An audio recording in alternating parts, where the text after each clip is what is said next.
Northern Ontario is underwater. We're in the middle of a record-breaking spring melt that has already pushed at least 8 municipalities into states of emergency. Roads are washed out and entire communities are on high alert. If you're looking at these floods thinking, at least this means the fire season might not be as bad this year, I have some bad news. We could be looking at the worst of both worlds. Here's why. You'd think all this water would act to saturate the grounds, protecting forests against fire down the road. It's been a big snow year for Northern Ontario, with snowfall hitting 130 to 150% of the normal averages in places like Kenora and North Bay. That's over 500 centimeters of accumulation for some regions.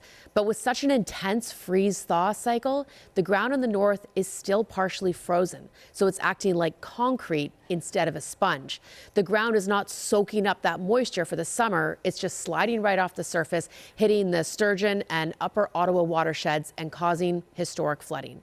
All that firefighting water is just flowing into the Great Lakes and not into the soil where we actually need it. There is some good news though. This flooding might mean at least a slower start to the fire season. The lingering snow and the surface mud will give us a buffer. But once we get into June through August, underneath this temporary flooding, a long-term drought is still parked over Northern Ontario and Manitoba. Fire scientists are watching for a rapid flip.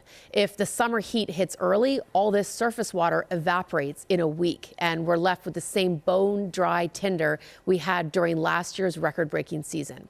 This year is a real litmus test for Canada. We're about to find out if we've reached a point where a bad fire year is just the baseline, regardless of how much it floods in April. So while the north is currently fighting off rising rivers and ice jams, all eyes are on what's left behind when the water recedes.